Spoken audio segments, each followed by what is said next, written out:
Well, guys, I'm here today with Emanuel Hunt Jr. I'm Marty Mangello, your host, and no, this is not a scouting event. I just came from scouting, and we were over there at the Maripad University. So we're here with my friend today, Emanuel Hunt Jr. Emmanuel, how are you doing? I'm terrific, thank you. Yeah, and it had a little bit of rain. It was kind of like a sun shower. And the wind. Yeah, and the wind. And it came, and then it come back, and now it's finally gone. And we're here at the Democratic Party headquarters, the brand new headquarters here in Cleveland County.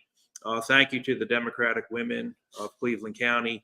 They are here killing themselves. I was just doing some windows. You were helping me with some Dugon. Carol Maddox is here. She was doing windows. Barry Mangello, Stormy Mangello, and a lot of our other ladies who are back here working on their knees. Too many to name, to tell you the truth. But there are so many of the ladies working here.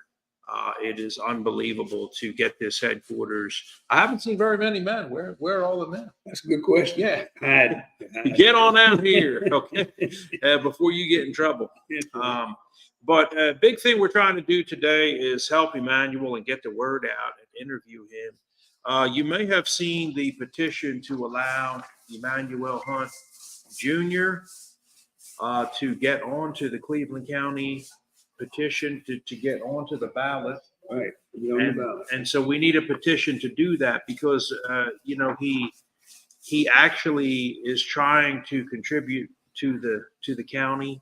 And they're not voting for you. Not no. That's just a petition to get on to the ballot. Just to be on the ballot. So this is not really Democratic or Republican. It's not Libertarian. I'm effectively asking for permission from the registered voters to get on the petition. It's unaffiliated.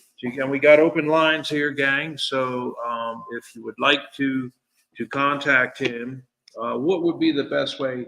If, like, say a company wanted to, like Greenheck Fans said, hey, it's not Democratic, it's not Republican, it's not Libertarian, it's not Green Party, it's not unaffiliated. It's commission. He's just trying to get on the ballot. The vote's not going to be till November. What if, like, Greenheck Fan wanted to invite you over to their corporation and get 100? You got 100 signatures over at the food bank this week.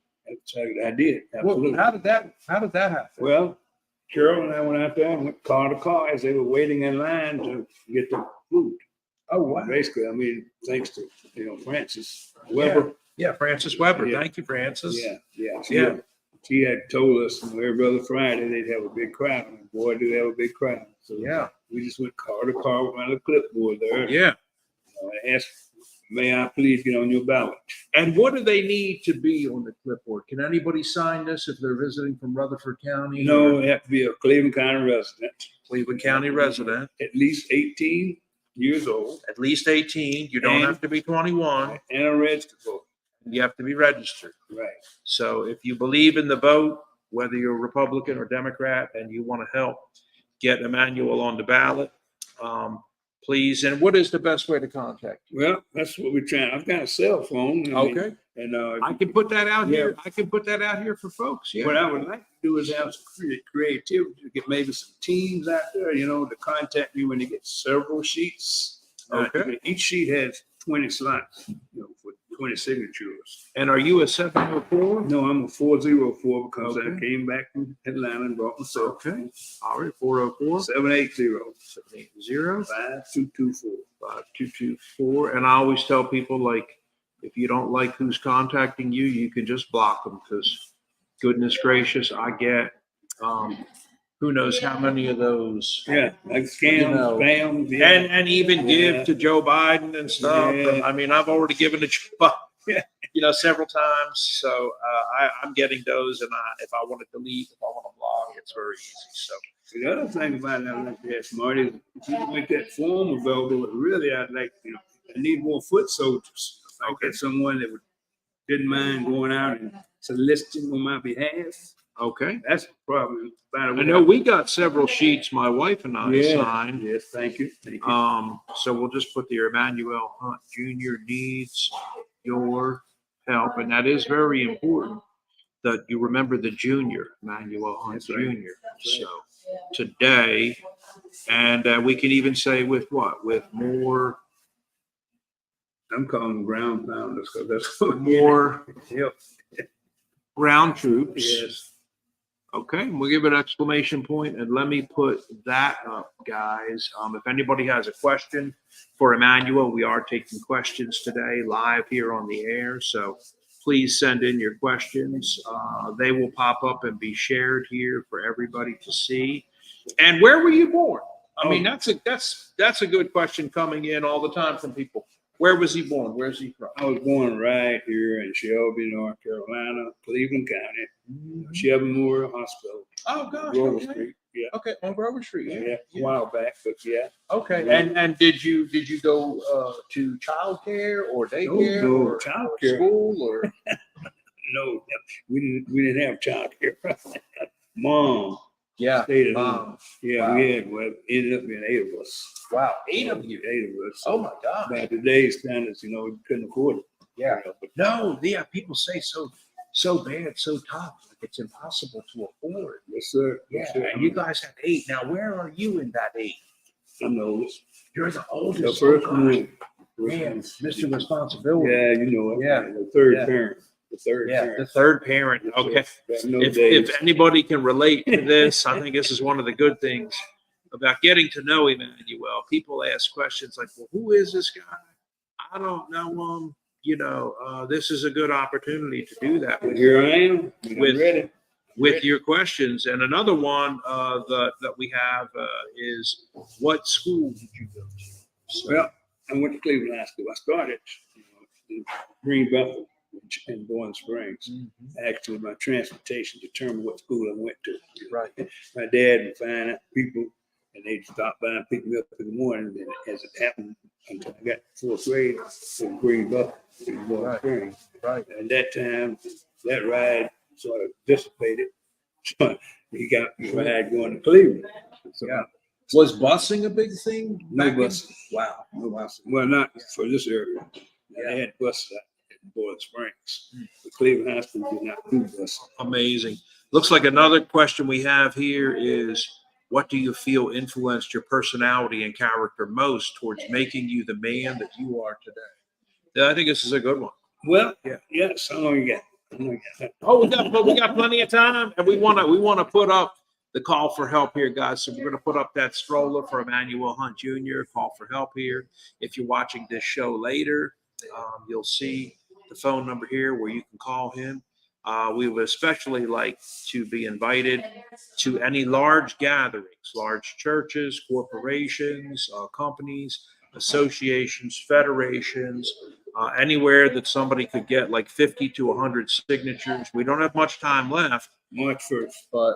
but we still have time. So we have all this week, and where are we at about now today? I know we were over 1,000. Just over 1,000. Just got there. I mean, I've got some that are still out that I haven't gotten. But I have in my possession Yes. 1,000 that I've got to surrender to the Department of Elections. So we can't wait till the last minute because I was told when I got the petition, don't wait till the last minute because they were going to vet each of those signatories. Yes, they do check them. They have, sometimes they're doubled and duplicated. And so, but anyway, what made you and got you to the man you are today? Well, a lot of things. Primarily my parents. I mean, to me, that's the first sign that you know. Thank God for that. I had God-fearing parents. Old school, the man did the outside stuff. The woman took care of the internal. Mom was the doctor. We didn't go to the hospital doctor. We had home remedies. But the value system of knowing how to make every dollar count, every penny count, really. The work ethic. Mom knew how to do a whole lot of different home remedies. They garden. What they call garden, I call it farm. Sounds like Stormy's house. My dad, he'd say, help with my garden, you go out there and you couldn't see the end of the road. Wow. But Yeah. we only You need a tractor. for that. You have a tractor? I was a tractor. Oh my goodness gracious! Wow. Wow. We had the little push, Oh the wow. little hand. Wow. We were manual. That's how we got to work it. Yeah. He didn't send you, he joined you. That's what you think. You wouldn't let him beat you because you got Right. that dad tongue. So don't do just as I tell you to do, but do as I do. He'd say, we've got. That's a huge leadership principle that you learned. Right. Let's. So, you need to get in the bed, boy. We got to do this tomorrow. And you knew he was going to be out there. Yeah, he's going to be right there with me. And if you don't do it right, you know you're going to redo it. So he made me pretty much a gold plater. Right. Being, gold plating being a term that means you put in more than you have to. More nails in that board than you have to. I got you. More concrete or more cement than you have to. Sure. Because he makes for a strong foundation. Gold plating means all that cheap, chintzy construction that people do sometimes. And he mentioned a couple extra nails, more concrete. Yeah. I mean, people look at our home built in 1879 and they're like construction guys. They're like, this is a joke. Nobody builds homes like this anymore. 4x4 beams. Yes. Well, actually, back there were codes I can remember where he self-taught. He, during it, the interesting thing about my childhood, it was segregation. Yeah. So it was separate. We were great helpers. But as far as the mason, the brick mason, the carpenter, you were at best a helper. Right. It was just where the cars had dealt. But in his way, my dad, in my opinion, was one of the smartest guys on earth because at an early age, I just started admiring him, even though he was very staunch. Right. He'd tell you twice not to do something. He didn't own. Yeah. He was on. It wasn't. Yeah, please, and all this is home. Yeah, and you knew that, and that made me appreciate parameters, rules, right? The things that have fallen by the wayside. Guardrails. Yeah, sir. You're gonna always have parameters. Even as an adult, you go free within those parameters. But the first ones, I call them soft laws because you're forgiven. You might get a little dust now. Right. But then, you right back smiling. Yeah. Yeah. Honestly, my dad had the patience of a flash cube. For those of you who remember what a flash cube is. Sorry for that. That's something like what? They don't know what a flash cube is. Yeah. So, but no, my dad also, I can honestly say, he taught me how to sweat copper pipes, solder. We didn't have this PEX or PVC. Right. You'd be under the house, putting plumbing together, putting in French drains, showers, all plywood, independent trailers. That was a specialty. Yeah. You get a lake house, call him. Here we come. Anything else on this question about your dad? Well, my dad was the number one, from infancy. He wasn't there that much because of work. When he was there, he was a family man. And you were going to go to church. If you're in that house, you're going to church. It was about Christians. And to the end, and that gave me some values. And also put me in other arenas, nurturing arenas. I got socialization skills. And in working with him, I'm pretty crafty myself. I didn't learn to labor it. I'm the best mud mixer you ever want to find. Right. And brick block carrier. Sure. Wooden digger. They said President Coolidge was like the best syrup maker up there in Vermont. Yeah. He was very, very famous for himself. Well, growing up on a farm. Well, see, my dad was a helper who came home and practiced. He'd go get stuff and come home. He had brick mason tools and stuff, and he'd practice, take it apart. And I was going and brought him everything. So I'm watching, and he's nurtured me because I'm getting more and more. I thought he could do anything. And I wasn't afraid of anything when I was with him. We'd go fishing, we'd sit out there at the river with a lemon, and we'd hear all kind of noises behind us. Which I think in some ways with you running for Cleveland County Commissioner, the thought process is you may have never done that job before, but you can learn anything. And you currently sit on the zoning. I do. Yeah. I'm on the, I'm on the Cleveland County Veterans Advisory Board. I'm a veteran, a Vietnam veteran. I also am on the Shelby zoning board. So in those capacities, I see a lot of different things. And also I still do a little, I have done department maintenance. So that's given me a real opportunity to see some needs. Right. And really that influenced me. But back to your original question, what aside from my home that I found to be very good in my character was how they would park. Holyoke Park. Clarence E. I Park. know you've mentioned this to me before. Man, that was the only other place you could go. That was the school program that everybody trusted. In segregation, we had nowhere to go. I know. Parents working, You've so- told me Yeah. what an effect this has had Oh, on your man. entire life. And Football, baseball, basketball, ping pong, pool, boxing, everything. And then, the parents trusted, so you could, after school or during the summer in particular, we 8 o'clock in the morning, at swimming pool. We had a swimming pool there then.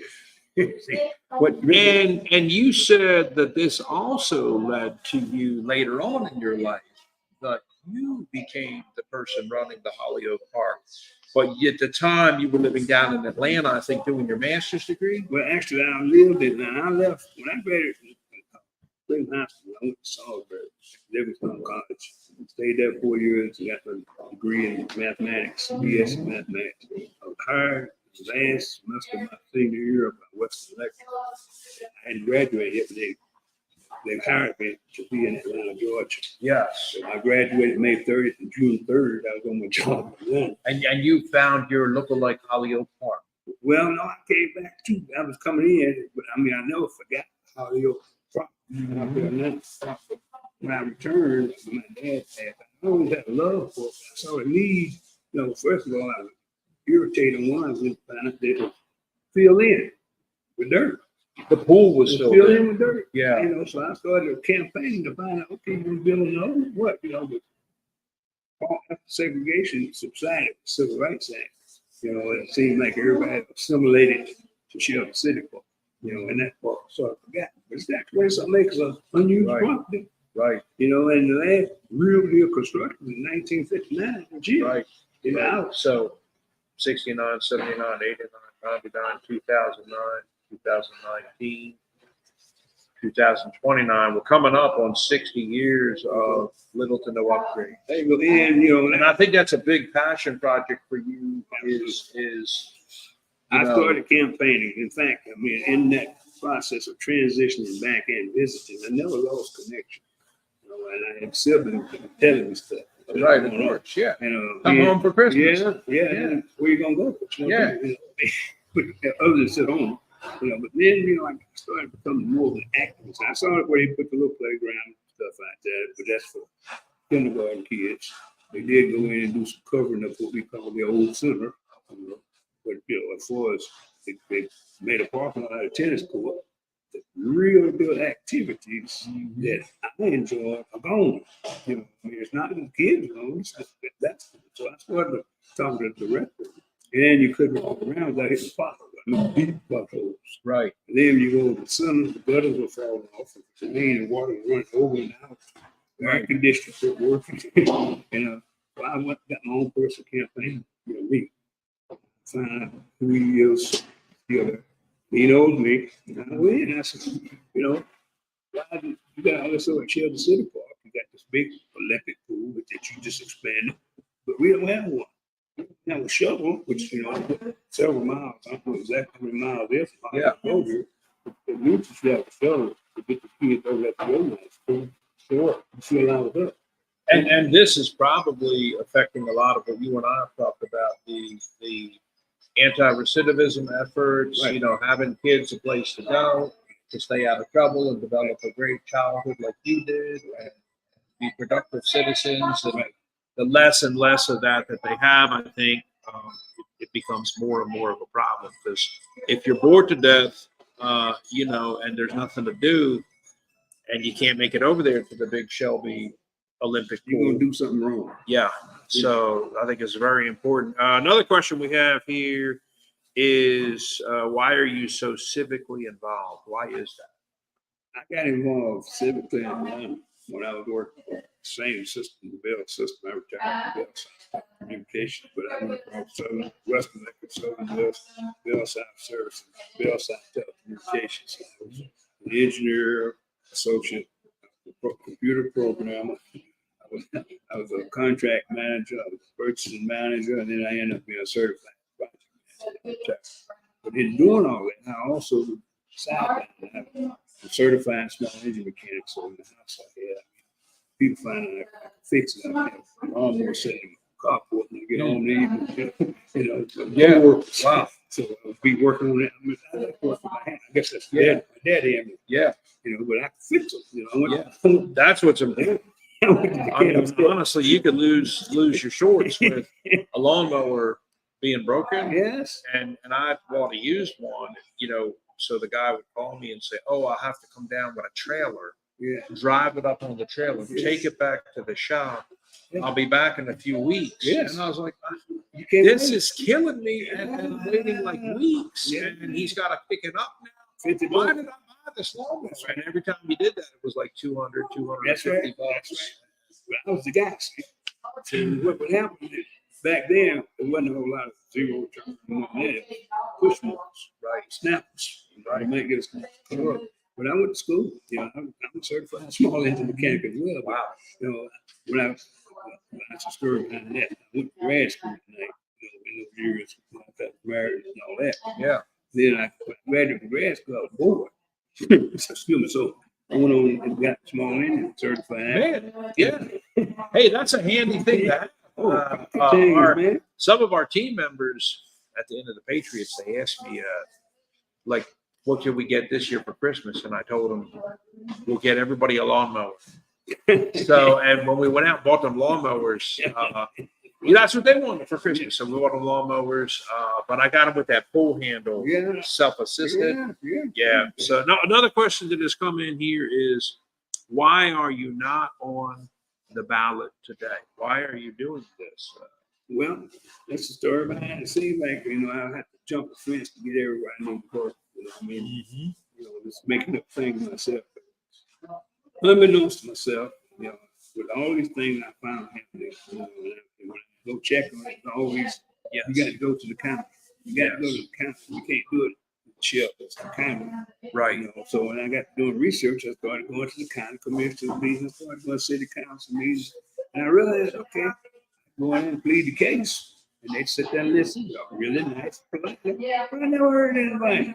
And then it's persistent, until I started going directly to the source. I started going to the park directly. Right. You got to be known. I realized that so many. And to interrupt you, today you were at a karate event at Shelby City Park. That's right. Okay, you could go on and continue, because you said you would go to events and you are involved. I always, basketball, the whole thing, and really all this is not for me. It's to be able to replicate those experiences for the future, the youngsters. The recidivism. And within that, may I ask for you to clarify something that you told me the other day was very definitive for me.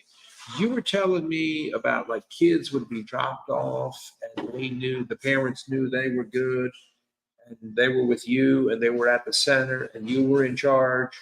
Can you tell us more about that? And they would not come pick them up till like what? 5, 6, 7, 8. Well, until it was over. What happened? Well, one of my mainstay projects I was involved in, most proud of, was while I was in Atlanta. I got involved with, they call it at-risk youth.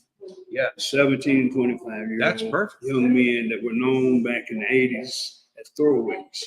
That's when, we had all this stuff, people, the drugs, but folks in the curb. What do we call them today? Well, we call them young folks that need help. Okay. I do. I didn't like that term and the way they measured success of my program. I don't like that term either. Well, they wanted, I fought against it. I got involved with Bill Campbell, Mayor Jackson, Andy Young, and I got the buy-in of city council, housing authority. I got a moratorium from the police chief that they wouldn't lock anybody. I had a program called Midnight Basketball League of Atlanta. Wow. Okay. I had 165 17 to 25-year-old young men 3 nights a week. Now, I don't play basketball. You had to submit what we call sessions, wherein you had 3 outreach people coming in. We had 200 men, outreach. The first 2 teams were playing. We played 5 games, and like the other team would be in the session. Win, lose, or draw when that game's over. Those 2 teams had to come to the session. Now, key to it was if you didn't attend the session, your name didn't get discarded. We call rolls and take to school. I had young ladies in my life. I was president CEO. The main thing about it, I learned and worked with these young folks was I gave them ownership. Right. It's yours, but I'm gonna help you to run it. Mm-hmm.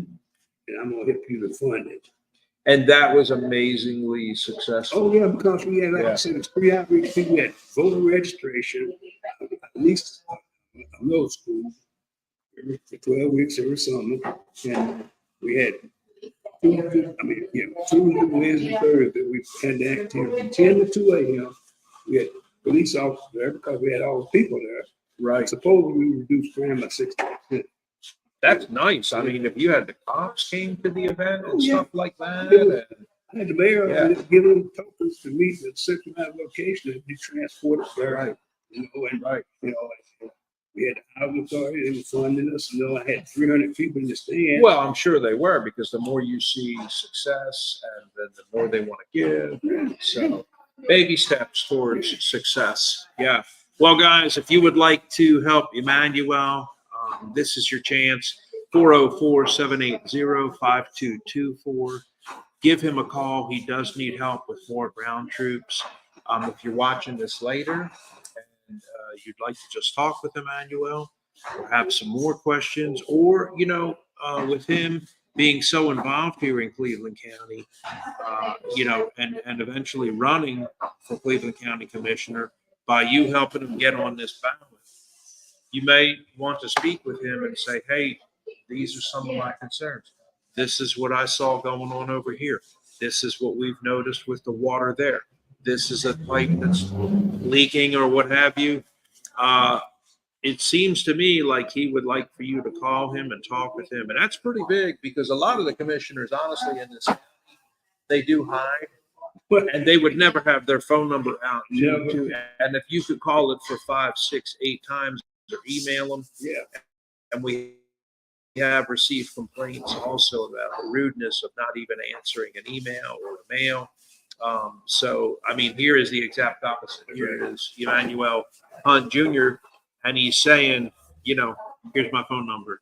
I'm here for you, and I would like to, if you got a college group that you would like to form, that would be great. I'll get with you. If you get me the 20 signatures per page, if you got an organization, an entity, Cleveland Community College, anywhere that you can build creativity to get me some forms so I can make this deadline with the number that I need, I would certainly appreciate it. I will join you at Cleveland Mall, wherever we can get together, but please do more than one. Absolutely. He needs more signatures to get him on the ballot. So, again, no matter what party, or even if you're unaffiliated, or I think there was a Constitution Party at one time. It's not party specific. This is just trying to get him on the ballot. Giving me permission to get on the ballot. That's all you do. The registered voter, I'm asking you to get on your ballot. Blank sheets, whatever you need, like I say, you got ideas. And I was unaffiliated for a few years. Really? And then I was Democrat forever, and then I was unaffiliated for a few years. And then I came back to the Democratic Party a few years ago, and I'm going to stay this time. Yeah. Things are going so good. And so I'm no different than you. Well, some people have been unaffiliated, and I didn't know I was unaffiliated. And something happened in 2014 when I was transitioning between states, and so the thing was, when I went in to file, they told me you're unaffiliated. So in order to get on the ballot, you had to have been a Democrat 90 days prior to file. Especially when I'm running unaffiliated. I am now a Democrat. Absolutely. So please contact him. And let us know. We have the primary election coming up. Is going to be the 5th. We were doing early voting the other day. We have the brand new Cleveland County Adopt a Highway program. If you'd like to help us, or you've seen our signs and you want to help us clean, you can sign up for that. We would love to have more people. And thank you so much for joining us today with Emanuel Hunt Jr. And please support him. We're going to be back on again with him and keep driving, forward to get him onto this ballot. We need your signatures, guys. So please call him at 404-780-5224. Thank you, buddy. Yes, sir. Yep. Thank you. We will be back on again, guys. Thank you so much for joining us today, and have a great Saturday night.